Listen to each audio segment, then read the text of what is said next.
Apa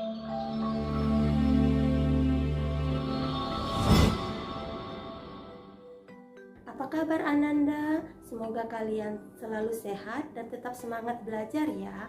Pada video kali ini kita akan mempelajari materi tentang sistem peredaran darah pada manusia.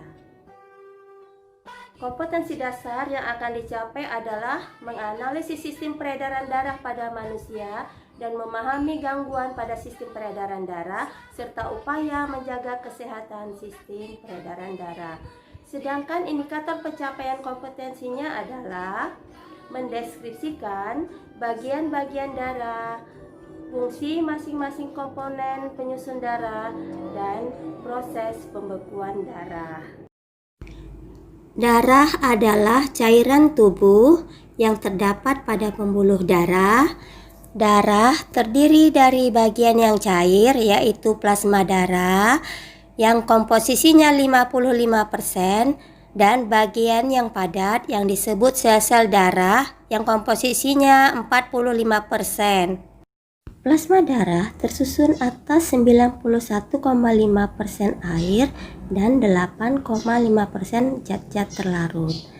Air berfungsi sebagai pelarut untuk membawa senyawa lain. Sedangkan zat-zat terlarut yang ada di dalam plasma darah yaitu garam-garam berupa kalium, natrium, kalsium, magnesium, klorida, dan bikarbonat yang berfungsi mengatur keseimbangan osmotik, baper pH, dan mengatur permeabilitas membran. Pada plasma darah juga terdapat protein yang terdiri dari albumin, fibrinogen, dan imunoglobulin yang berperan sebagai antibodi. Fungsi protein plasma ini adalah mengatur keseimbangan osmotik, baper pH, pembekuan darah, dan sistem pertahanan tubuh. Senyawa yang ada pada plasma darah selain daripada garam dan protein adalah nutrisi berupa glukosa, asam lemak, dan vitamin, serta produk sisa metabolisme dan gas-gas respirasi seperti O2 dan CO2. Sel-sel darah terdiri dari eritrosit atau sel darah merah. Jumlahnya sebesar 5-6 juta per milimeter kubik darah. Fungsi eritrosit sebagai alat transport O2 dan CO2 ke seluruh sel-sel tubuh. Sel darah yang kedua adalah leukosit atau sel darah putih. Jumlahnya sekitar 5.000 sampai 10.000 per milimeter kubik darah yang berfungsi sebagai pertahanan dan kekebalan tubuh. Leukosit ini terdiri dari 5 jenis yaitu basofil, neutrofil, eosinofil, limfosit, dan monosit yang memiliki fungsi-fungsi tertentu. Yang ketiga adalah trombosit. Trombosit berperan dalam proses pembekuan darah. Jumlah trombosit adalah 250.000 sampai 400.000 per milimeter kubik darah. Jumlah sel-sel darah ini dapat menjadi indikator untuk mendiagnosa penyakit tertentu.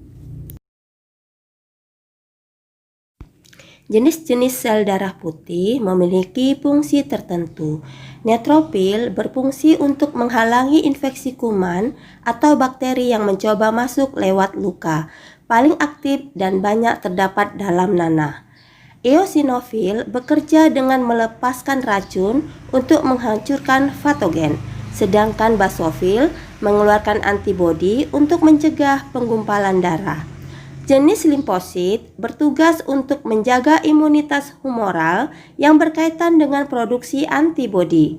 Limfosit terdiri dari limfosit B dan limfosit T.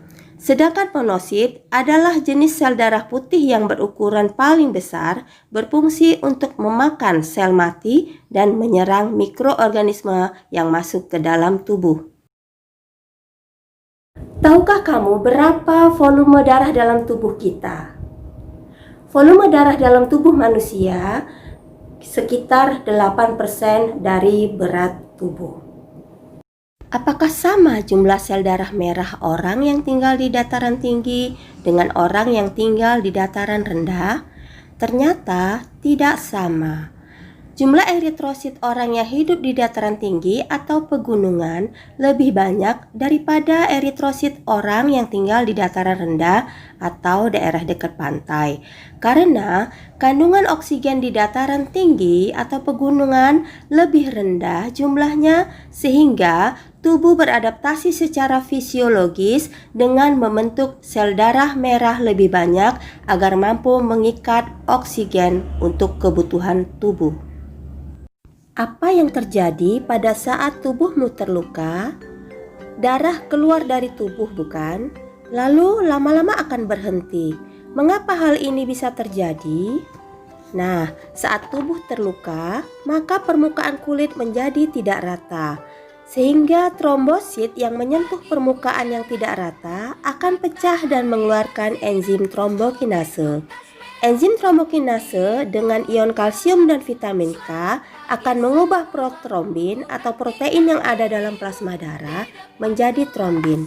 Trombin akan mengubah fibrinogen menjadi benang-benang fibrin yang akan menjaring darah agar tidak keluar dan luka akan tertutup. Demikianlah materi sistem peredaran darah pada manusia. Semoga bermanfaat. Sampai jumpa pada video berikutnya. Terima kasih.